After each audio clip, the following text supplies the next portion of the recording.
ke dalam karung, lalu langsung menuangkan bensin ke atasnya. Lalu dengan gembira menyalakan korek api. Menyaksikan orang Cina menggeliat kesakitan. Tentara Jepang sangat bersemangat. Tapi ini belum berakhir. Si Jepang mengeluarkan granat dan dia mengikatnya ke atas karungnya. Kemudian membuka pengaman granat. Dan akhirnya tanpa ampun mendorong karung tersebut ke dalam danau. Tapi ini hanya hidangan pembuka dari pasukan Jepang. Mereka bahkan memaksa orang Cina berbaris. Dan kemudian dengan kejam membunuh semuanya. Tua atau muda, laki-laki atau perempuan. Tidak ada peluang untuk bertahan hidup. Hanya Dai Long yang beruntung tidak terkena peluru. Meskipun dia menghadapi momen akan hidup atau mati. Dia bertekad untuk tidak memohon pada mereka. Ketika tentara Jepang hendak memberikan tembakan lagi, tiba-tiba, sebuah tank menembus tembok dengan sangat cepat. Dengan cepat, para prajurit Jepang dibersihkan. Dai Long juga terselamatkan karena itu. Tentara Soviet melihat Dai Long berjalan dengan kaki telanjang di darat. Dan dengan ramah memberinya sepasang sepatu. Saat itu, Dai Long menyadari bahwa mereka adalah orang baik. Jadi dia memutuskan untuk mengikuti Soviet.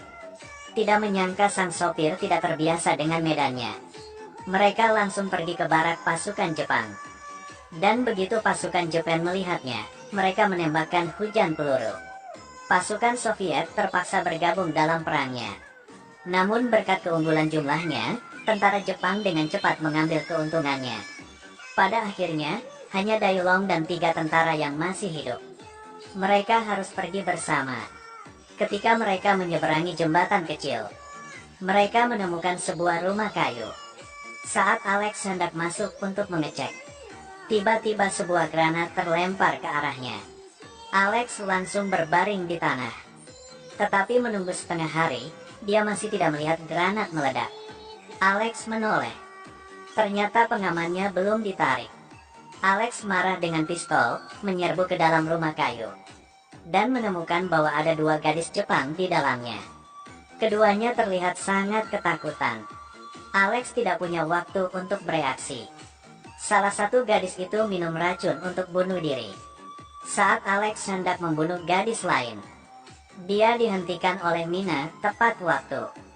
Dia mengatakan bahwa orang Jepang akan akrab dengan medan di sini. Bawa saja gadis ini bersama mereka. Jadi mereka mengikatnya dan mengancamnya untuk memimpin jalan. Tetapi Alex tidak menyangka, gadis yang terlihat lugu ini akhirnya memimpin mereka bertiga ke ladang ranjau. Alex mati di tempat. Ledakan dengan cepat menarik perhatian pasukan Jepang. Mina tak bisa mengendali kemarahan. Dia langsung ambil pistol dan menembak dengan liar ke arah gadis itu. Memaksanya untuk membuka jalan bagi kelompok itu untuk hidup. Sehingga mereka berdua keluar dari ladang ranjau dengan aman. Sekarang tentara Jepang juga mengejar ke tempat itu. Agar gadis itu tidak berteriak, Dai Long harus menutup mulutnya. Dia menunggu sampai kelompok tentara itu melewatinya. Mereka berdua bernapas lega. Tapi ketika melihat pada gadis itu, Dai Long memperhatikan matanya melebar-lebar. Dia sangat takut, segera melepaskan tangannya. Tetapi yang mengejutkannya, sang gadis Jepang dengan marah dan berteriak. Dia ingin menarik perhatian para tentara itu. Untungnya saat itu, seekor elang terbang di atas sehingga tentara Jepang tidak mendengar ceritanya. Sampai mereka jauh, Mina memberi Dai Long pedang. Menyuruhnya membunuh gadis itu. Untuk mencegahnya timbul masalah di masa depan. Sehingga mereka berdua sulitnya menjaga nyawa mereka. Dai Long mengambil pedang dan berjalan menuju gadis itu. Tetapi ketika dia melihat matanya yang ketakutan, Dai Long ingat ibunya di masa lalu. Orang Jepang, saat melatih prajurit, mereka gunakan orang Cina sebagai target tembakan. Tetapi karena pasukan prajurit itu pengecut, sehingga mereka tidak berani mengambil tindakan. Petugas itu sangat marah sehingga dia menamparkan wajahnya.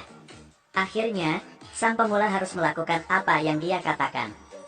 Dai Long melihat ibunya dibunuh.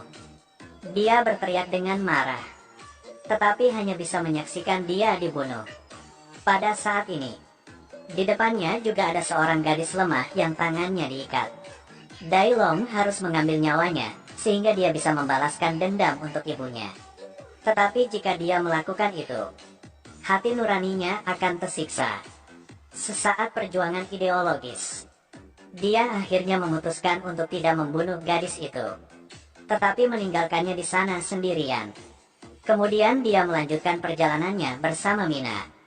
Dalam perjalanan mereka bertemu banyak kerangka. Ini membuktikan bahwa daerah ini kemungkinan besar ada banyak hewan liar. Saat memikirkan gadis yang tertinggal di hutan, pada akhirnya, Dai Long tidak tahan meninggalkannya seperti itu. Dia memutuskan untuk kembali dan membawa gadis itu pergi.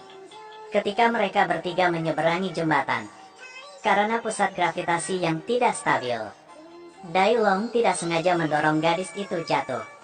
Saat lihat sang gadis perlahan-lahan tenggelam, Mina melirik Dai Long. Maksudnya dia tak perlu menyelamatkannya lagi. Ngomong-ngomong, itu bukan salah mereka. Tapi Dai Long adalah seorang petani sederhana. Dia tidak bisa melihat kematian tanpa menyelamatkan. Dai Long menodongkan pistol ke arah gadis itu. Mina di sebelahnya hanya bisa menghela nafas. Akhirnya harus membantu Dai Long menyelamatkan orang. Gadis itu mengambil pistolnya. Keduanya menggunakan seluruh kekuatan mereka untuk menariknya. Tetapi ekspresi gadis itu tiba-tiba berubah dan menembak langsung pada keduanya. Tapi untungnya semua itu hanya paranoia Dai Long. Setelah diselamatkan, gadis ini dengan hormat berterima kasih kepada mereka. Tapi Dai Long masih sangat berhati-hati. Bagaimanapun, dia orang Jepang. Kebenciannya terhadap orang Jepang sudah meresap ke dalam tulangnya. Sampai hari berikutnya, kelompok itu pergi bersama ke rumput, dan kebetulan menemukan bahwa sebuah pesawat Soviet ditembak jatuh. Tetapi titik jatuhnya sangat dekat dengan tempat mereka berdiri. Gadis itu menarik tali, ingin kembali untuk menyelamatkan orang. Karena terlalu khawatir, Dai Long segera mengejarnya. Tetapi Mina menyuruhnya untuk berbalik. Setelah itu, membawa senjata untuk mengancamnya. Aku sebagai seorang pria, mengapa harus mendengarkan katamu? Aku seorang pria. Lihat Dai Long begitu keras kepala. Mina harus memilih untuk berkompromi. Tunggu sebentar, jangan tinggalkan aku sendiri, tunggu aku. Tetapi pada saat ini, pada titik ini, pesawat tiba-tiba meledak. Padang rumput di dekatnya langsung terbakar. Dai Long bergegas menyelamatkan gadis itu. Tetapi angin bertiup semakin kencang. Dai Long berlari dengan liar dari lautan api. Tapi gadis itu tiba-tiba memanggilnya kembali. Lalu dia mengeluarkan korek api dan membakar rumput di sebelahnya. Kemudian dia menutupi kepalanya dengan tasnya dan jatuh kembali ke rerumputan. Sehingga mereka bertiga bisa lolos dari maut. Mereka bertiga tersenyum. Tetapi sementara tiga orang sedang merayakan kelangsungan hidup mereka, ekspresi wajah Dai Long langsung berubah. Bagaimana kau bisa berbahasa Mandarin? Kemudian dia langsung mengeluarkan pisaunya, membantu gadis itu memotong tali di tangannya. Mereka bertiga terjebak di hutan lebat, secara bertahap menjadi teman baik. Tidak peduli kesulitan apa yang mereka hadapi, mereka semua akan mengatasi bersama. Tetapi tampaknya seperti di hutan hanya ada ketiga mereka. Di sini tidak ada perang, tidak ada kebencian. Semuanya sangat baik. Sekarang nyawa mereka bertiga sudah terikat bersama. Tapi makanannya hampir habis. Mina harus sendiri pergi ke gunung untuk memetik jamur. Tapi dia tersesat. Dai Long tidak ingin meninggalkan Mina sendirian. Jadi dia duduk bersama gadis itu dan menunggunya lama. Tanpa diduga, seekor harimau melihat mereka. Sadari bahwa nyawa mereka berdua dalam bahaya. Dai Long buru-buru mengambil pistol dari tasnya. Tapi pistol itu tidak berguna. Ternyata Dai Long sama sekali tidak tahu cara menggunakan senjata. Tapi dia benar-benar menolak untuk memberikannya kepada gadis itu karena dia orang Jepang. Belum tarik pengamannya, pengaman apa? Dai Long akhirnya membuka kait pengaman dan berhasil mengusir harimau itu. Berkat suara tembakan, Mina menemukan mereka. Dai Long mulai tertarik pada senjata. Dia anggapnya sebagai mainannya. Tapi terkadang rasa ingin tahu bukanlah hal yang baik. Oh, hentikan.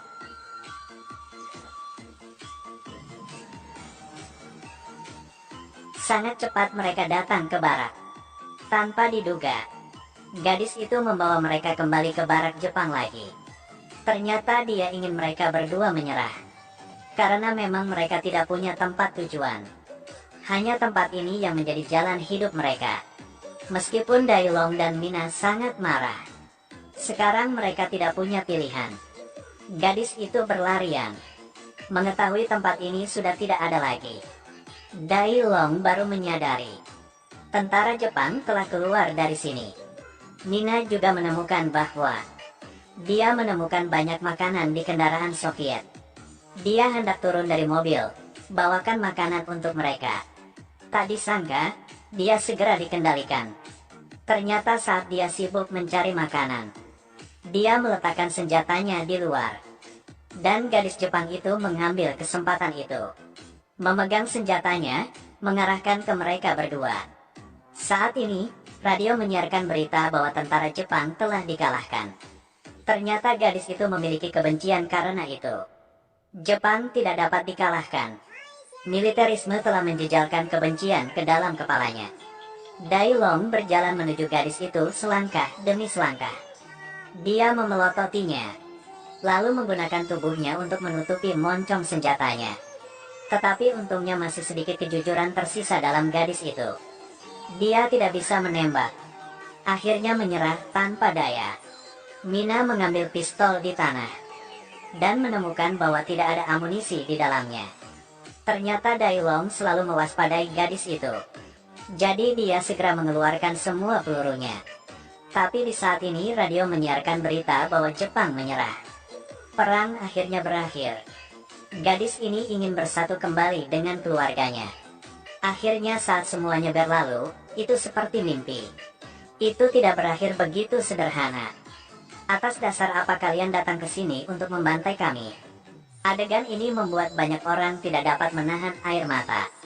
Benar. Perang telah berlangsung selama 40 tahun. Banyak orang yang tidak bersalah mati. Tidak dapat berakhir dengan mudah. Maaf. Permintaan maaf tidak cukup. Berapa banyak nyawa tak berdosa telah hilang, kau tahu? Tanpa diduga, hanya satu permintaan maaf dari gadis itu langsung membuat Dai Long marah. Mengapa kamu tidak mengerti untukku? Alasan mengapa aku ingin membuat kalian menyerah adalah untuk memberi kalian cara untuk hidup. Tetapi kami tidak mau menyerah. Lihatlah, sekarang Jepang harus menyerah kepada kami. Setelah mereka berdua kembali tenang, tiba-tiba terdengar suara tembakan. Ternyata pihak Jepang tahu perang sudah berakhir, jadi mereka bunuh diri. Gadis itu berlari untuk menghentikannya, tapi ditembak oleh mereka karena mereka mengira dia adalah musuh. Mina dengan marah mengemudikan tank ke sana. Saat ini, kebencian di benak Dai Long. Dia mengangkat senjatanya dan menembak mati-matian ke arah pihak Jepang. Perang akhirnya berakhir. Di kejauhan, matahari berangsur-angsur berubah menjadi ungu. Hei, matahari telah berubah menjadi ungu lagi. Matahari ungu menandakan bahwa suatu